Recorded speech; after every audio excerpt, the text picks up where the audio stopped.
Dabat.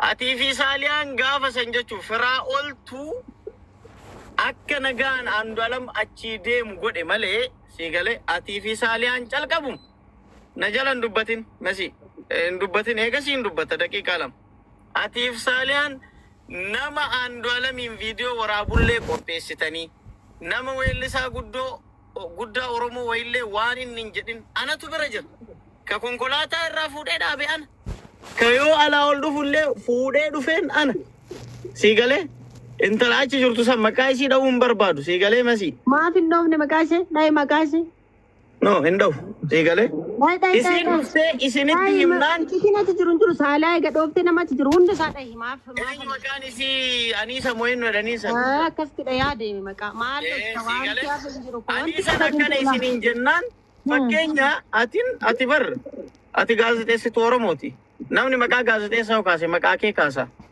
even ati jaarsa taate yookaan Andu'alamiin harka isaatu qabdee gara micciirtee gara jaarsummaa nama dhiyeessu malee nama warra shiraan Iyyaas Peedfaanti Su'aad Faanti Raahel Tashoomaa Faanti maaliif isaan keenya biradhaaf beeksisa hojjechuuf deemanii bakka sanitti Andu'alamiin ambasaaddara warri gochuu deemaa jarri isa rukutuuf ati garuu kana keessi keellee immoo sirriitti beeka. Because I was tired. No. How come Andu'alamin ati him beektan sirriitti jechuudha. Sigale anamma ati gaazexeessituu cimtuu masi. Yani dubartoota Oromoo jajjabduu keessallee tokkoffaa Zarihuu Wadaajotiif Nuhoo Goobanaatillee callis. Jarallee mana bitu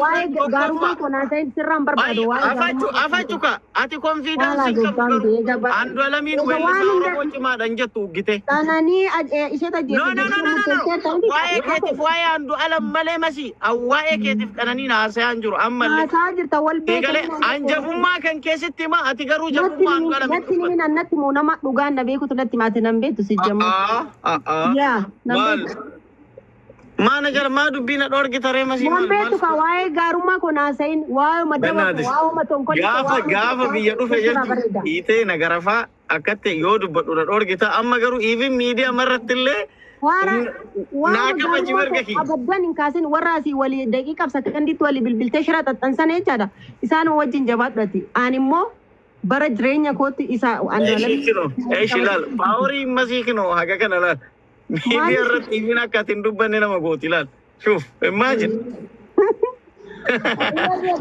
lan wanin gadefin kababar me malif jettan jed eshi ati jabina kanke garumma kanke sigale an hagana sittim ati garu duguma jabumma Andu'alamille garumma isallenim tola isallenim lola isa male haraqiyami kana male mali kana male malif Aniisa dhamu Andu'alamtu irra manamu qabata ture gaafasan garu achumat kamera na morabu anammo rabbina basu isa cinana si achi garagalee taay bakki isin kamera keettanirra narra tani digitiin kamera sani nabarati atiin kun barende sinte yete tamark gobas jagnan lamaanኛውም ስለ ኢብስ ዋና ያም ani Itoopiyaan dhufu ayen Dubai tarakko ati Dubai dhufna wallahi bas keessumnes gin no come on gaati sira qabachuu Yo Ethiopia hindu fujettu maal jechuu barbaadde jechuun nangal maali masi ma sodaate masi maaliif sodaate Marki masi tira brother masi mangistira nani akatti gurrata qabe waan amma jedhe kana gaafadha waan ta'e akatti waan beeku ondaafu ana samaachisaa jirta barkiyyaa jecha kun anam akka barbaade dubbadha ana samaachisaa jirta isa booda tanattanatani amma xiqqoo haasofne halkan illee waan deemee jiru eshi ina haasofna Messi wantoota jedhame kana haasofne xiqqoo Laal amma laal dubbii bataabatanii amma dubbii akka ijoollee gootan siigale tokko sani kalammaffa Aniisan akkas jettee jireenyan bilbilee na gaafatee kakatanii jarri lamaanuu akka inni akkas hin jedhin itti hime waan baay'ee siigale Aniisin hundaa wal wajji nyaanne wal wajji dhuyne siigale garuu immoo abbaa dhugaa qabu san dhugaa isaa ima himaan ammaaliif akka kananii gaafattanii miti garuu warra Andu'alam irratti du'a murteessuu deemu faana maaliif harka rukuttaniif wannan jechaa jiru. Period. Isa beeku waa'ee warra sanaa isaanuma gaafadhu ani kaniin gaafadhe waa'ee ana ilaallatu na gaafatta ani immoo waanan haasa'ee raayeen haasa'achuu barbaada malee waan waliigalaa warra naamna itti walitti nan qaban warra san keessas hin jiru waan ta'eef jechaadha. Ani addatti hin gaafachaa jira akka gareettis wanti gurmaa'ee deemee hin jiru garuu amma kan inni adda baasuu barbaadu tokkoffaa ani qananii wajjin wal beekuu keenya walii bilbiluu keenya akkamitti beekte eessaa argatte kan jedhu sanan akka naa himtuun barbaada. Lammata immoo waggaa 3 dura waggaa 4 dura waan ani nama biraa wajjin sanas immoo bareechitee beekta waan keessa dabarsee bareechitee beekta warri na arrabsaa jirtan jechaadha umrii kiyya sin argatina halkan kunis ni ta'a dukkanaa kan jiraatee hin jiraatina warra kabajan beenne warra safuu dubartiin beenne oolina deemina citaa karaa irratti la isin gaammoo so waan isin jechaa jiru ani ishee wajjin walii bilbiluu koo ishee wajjin quba wal qabaachuu koo ani ishee fi abbaa warraa kiyyaa fi qananiin eessatti wal gaane abbaa warraa kiyya kam wajjin jaarsa kiyya yoo ta'e hin beekuuni nuti kan turre istoorii kan biraa keessaa waa'ee waggaa 3 kan haasofne eessaa fuutee isheetu bilbilee fi wal quba qaban jettee haasoftan waaqa si uume qofaaf sodaatte jechaadha rabbii keetiif sodaatte. Abboo jira waa'ee qananii fi waa'ee masarataasee waa'ee Andu'aalam. Nama barbaada kan baay'ee bar sagalee nama bar kan natti himaa jirtan masaratitu ajjeesisee shira kana keessa jirti kan jettanii dabaan irratti duulaa jirtanii namni illee waan dhugaa fakkaatu walitti fiddanii sagalee nama dabaani miti masi dabaan ani ishee wajjin haasa'ee sin beeku sagaleen argeefis hin jiru anaaf ishee waa'ee tokko irratti walitti dubbannee hin beeknu eessaa walitti fiddanii eessaa walitti suftanii masaratuma tana dubartuma kana isheetu ajandaa kana fuudhanii deema ishee qaanessina balleessina jettanii kaatan rabbiin sodaattanii.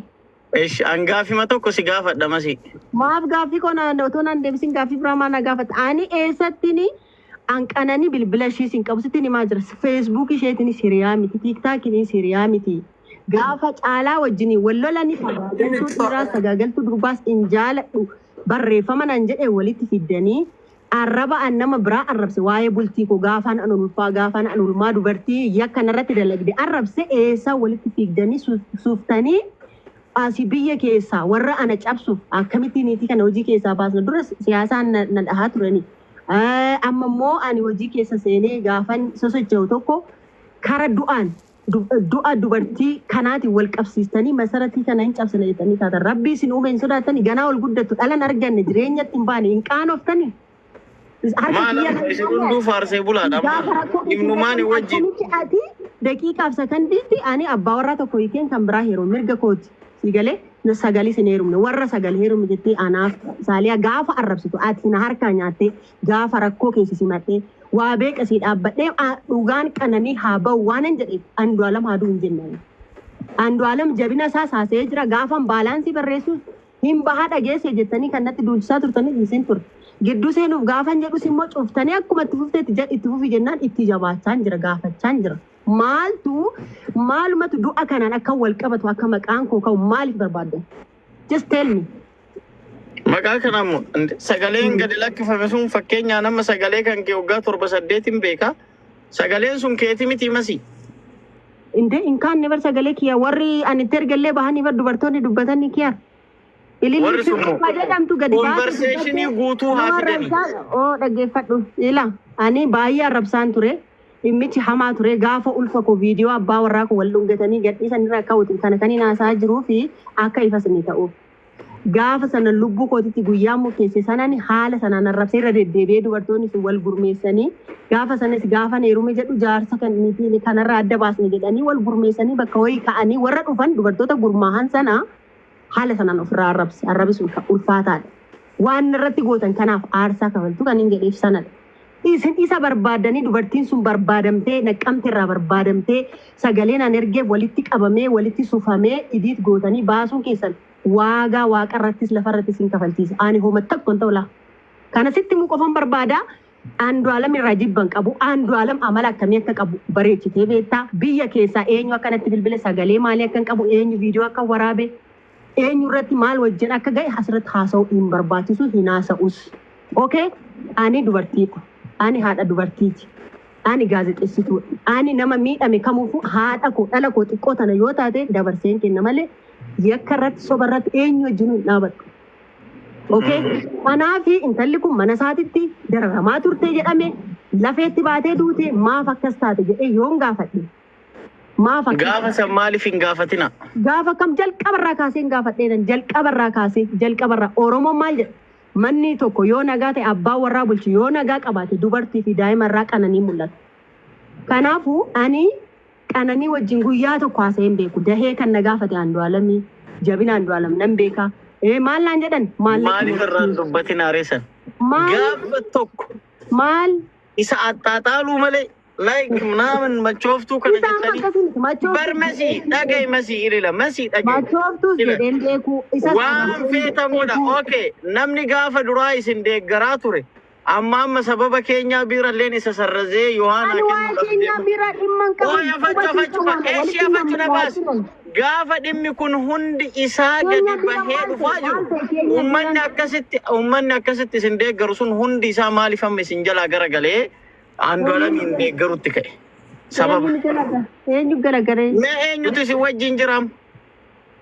Amma conversation Mee isin lamaatti isaa masii mee akka nama tokkotti akka nama dhuunfaa kiyyaa waa si gaafadhu waan amma fakkeenyaaf atillee intala Oromooti Andu'aalamillee ilma Oromooti hundi ilmaan Oromooti maali wanni namni irra dhaabate immoo nafxanyaa faana leellisuun hin barbaachisu. Andu'aalamiin ati qabattee tumuu inni dandeessa. Abbaan gadaa Oromoo tokko qabatee tumuu danda'a. Murtii jiru irra fudhatuu danda'a. Nun gubullee nun aarsullee isiin duutellee Oromoodha. Sigalee intalli duutellee Oromoodha. Nun aarsu. Ani gaafii tokko qofaan si gaafatu fedhe. Kaleessa Andu'aalamiin waliin nyaattee jirta.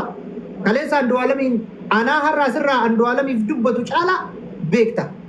Walumaa galatti. Sigalee itti dhiyaattees gaarummaa isaas akkuma kiyyaarsiin jedhe badummaa isaas beekta. Anama yeroo hedduu na aarsite anama akka nama tokko akka wallaalummaa kiyyaatti na aarsite maaliif jennaani akkuma nama tokko akkuma intala Oromoo tokkotti si beeka malee nan beektu sin beeku. Garuu akka intala Oromoo taate si beeka akka gaazexeessituu Oromoo taate si beeka akka intala jabduu Oromoo taate si beeka. Garuu gaafa ati dhaqxee mana Amaaraatitti Amaara filtara keessa badee mucaa nyaattuu fi ila beekaa wanti Oromoo taate taate anama kanatti sagalee kananii jedhu sana. Abarso mana Amaara kamiin seenee beekan bara jiree eega ani Facebook irratti mana Amaara seenee dhimma kanaaf miti dhimma biraaf seene tokko yaam. Abarso. Ela ita kana koi ka. Afarso takka bicha ana manatti bilbilamaa jira. Gaafa Andu'aalammanidhaa jirullee haalaatii tokko walitti darbataa turre masii faana. Mark my word yoo inni bayinaan jette mark my word yoo inni hafeensiin jedhe atillee screenshot naa goote anillee sii godhee jira. Andu'aalamis bahee jira. Borullee hin araaramanii. Even sagalee anaafati wal arrabsinuan ergeen beeku screenshot hin boone. Garuu anaafati waan baay'ee dubbanneerra. Anyway, ani karabbina argu. Ani yoo dhugaa Andu'aalamiif qananillee waan hin beeku. Sii galaa miti. An fakkeenya Andu'aalam waan tokko bitee deema gizee asii deemu isiidhaaf sii galee. Sansan osoo arguu callisuu hin danda'u. Ammas yoo ta'e yoo Andu'aalam balleessee ragaan seeranis jaarsanis ka itti murame Andu'aalam haa adabamu. Wajjin nyaadhee dhugee jira. Sii galee. Ati immoo masi nama baay'atu silaalee dharaan shiraan gurbaa irratti duulaa jira. Atillee dhaabadhu. Okay? Dhaabachuu amma maasxanqaqee anatti kennu fotoon taane kan haasaa jirru dhugaa. No, not maasxanqaqee amasi. It is not maasxanqaqee. Maasxanqaqee kanatti kennituuf miti akka haasoftuun barbaada dhugaa kana hin beekti. Akka haasoftu bakka anaafati bar Mark Mayor. Wal beekan amma dhiisu waa'ee isa. Mark Mayor dhiyoo inni hafe waliin jennee jirraa kinoo bahe. Hin bahu sin hin jenne waan jedhameen sin jechaa ture ilaali barreeffamni jira. Waan jedhame natti himtee maarree. Waan jedhameen yaallaan sin jedhe akkanumaan hin odeessin. Bahee kinoo bahee jira. Aanumti dhaggeeffadha amma kanan sin jechaa jiru dhiisi waa'ee sagalee ergamu. Anaa fi qananii wal beeku keenya. Dhaggeeffadha anamma isin lamaanuu isin shakkee jira. Kiyyaa fi masillee fi qananiin akka wal beektan wajjin. Oromoon akka jirtu isin taasisa. Hasan hin beektaa anaaf isheen wal beeknaa. Wajji Ramadaan turre wal argita bolle gara. Yeroo takka anni isin lamaanuu isin shakkeera akka kiyyatti. Hasan Abarsa yoo takkatti carraa dhimma hawaasaa dhiiftanii dhimma dhuunfaa haasaa hartanii yoo gaafii gaafattanii akkasitti akkasi adeemu gaafii gaafachuu barbaaddan haa gaafannaa nama gaafii yoo ka deebisuu dandeette. Ani kana qofa naa deebisan hin barbaada laa yoo isin bakka isin jirtan hundatti kan hin barbaadu ani qananiitiin bilbilee fi beekaa wal beeknaa wal arginee beennaa mana aadamitti wal arguutiin alatti wal arginee beennaa naaf isheenii wali bilbilee beennaa wali barreessinee beennaa tiktaakii irratti haa ta'u feesbuuk irratti eessaniin argaaf sagalee isaa. Namatu natti bilbilaa jira gaayis bannaa taachu. Afarsoo. Yoo heeyyamamaa taate mee obboleettii keenya meesii waa gaafachuu barbaada. Gaaffiin an gaafatin otoo kana nan deebisin an bilbila ishee qabaachuu koo wal beekuu walii bilbiluu jedhee jira kana adda baasta malee maal na gaafatu tokkoffaa sagalee sana qindeessanii yakka ajjechaatiin keessaa qabdi jettanii kana gaafatan. Isa kana adda duubaa anillee irra caala wanni si fedheef. Afarsoo masiin ganama sagaleen suni kiyyuma. Mana girri goota warri godhetaa. Ila waan dhageenyaa dubbannu waan afaan masii keessaa dhageenne dubbadhaan. Ganama masiin sagaleen suni kiyyuma. Garuu ka qananii jedhamu san itti dabalanii jette mana daalachaa keessatti iluunis achi ture. Animmoo sagalee si kana dura sooshaal miidiyaa irratti hin bahiniin qaba. Sagalee sooshaal miidiyaa irratti illee baasuun barbaanne. Irraa haa eeggannee dubbannulleedha. Aga tokko nama guguddatu keessa jirallee kalaalaa jirullee nama guguddaa. Warri isinitti erga warri na jibban warri nani wallolee. Mana godha. Waan hin boofnee kuma takka dubbadhee ba'a. Eegaan isii wajji wal harkeen hin dubbadda jeetuma malee. Waan san lakkisi sarara kenniif kan immoo otoo sararaan hin kenniif si wajjin haasa'uu danda'u waan gaafate naa deebi'u. Carraa eeggadhaatiin naa dubbannu carraadhaan wal eeggataa dubbannu masiinis yoo dhugaan bahee yoo wanni isiin sagaleen kun ka isiin ta'in akkuma amma jedhamu yoo taqana baabbaree haqa isiittu bahaa yookiin ammoo maqatu sii bada. Osoo seerattuu dhiyaattee osoo waayyuu godhamuu baattee maqaan isii badda. Namni qubatti qabu jira. Maqaan sobaan nama badu hin jiru. Maqaan otoo badee dur nama bada. Hin bada. Laal amma mootummaan isin lama kara takkatti. Masi wayita namni dubbatullee kee miira keessan seeninnetti nama guddaa dhalleedha. Nama ammoo. Miira keessa seenee otoo hin taane gaaffii nan gaafadhu otoo naan deebisin kiyyaar deebisanii cadhisatu jedhee. Kiyyaar haa deebi'ee deebisan isin kiyyaarii wal beetanii waan wal dhabbii keessanillee qabaachuu dandeettanii waan wal beetanii waa'ee kiyyaar osoo hin ta'in nuti waa'ee amma deemaa jiru kanarraa dubbachuu feena. Wanni amma deemaa jiru.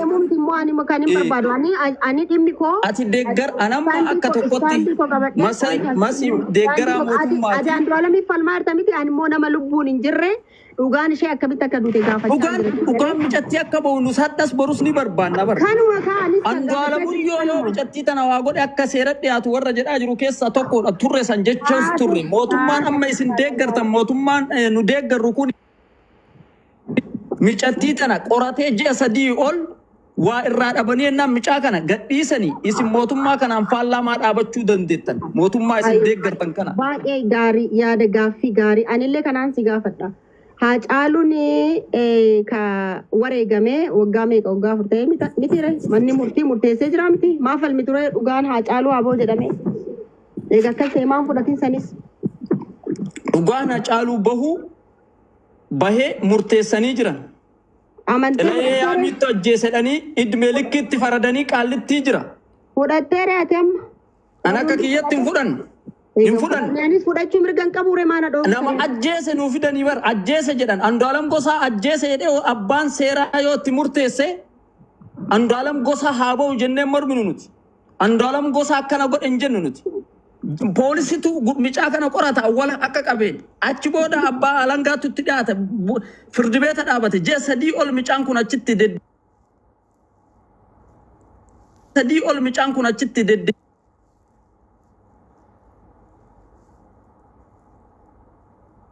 Gaafadhe qofa naa deebisaati ani waan isin deebisuun qabu dhugaan qananii ammas haa bahu haa gaafatamu irra deebi'amee haa qoratamu. Okay, kanadha jennoon kiyya isinis immoo itti fufaa maqaballeessi masarata akkan dubbanneef waan anan hin jenne walitti suuftanii waan anan hin dubbanne walitti suuftanii mana yoonii maanyaaf marrajaa kennite nasraan sistimiti yoonii maanyaaf marrajaa kennite yoonii maanyaa bira seentee maanyaa bira seentee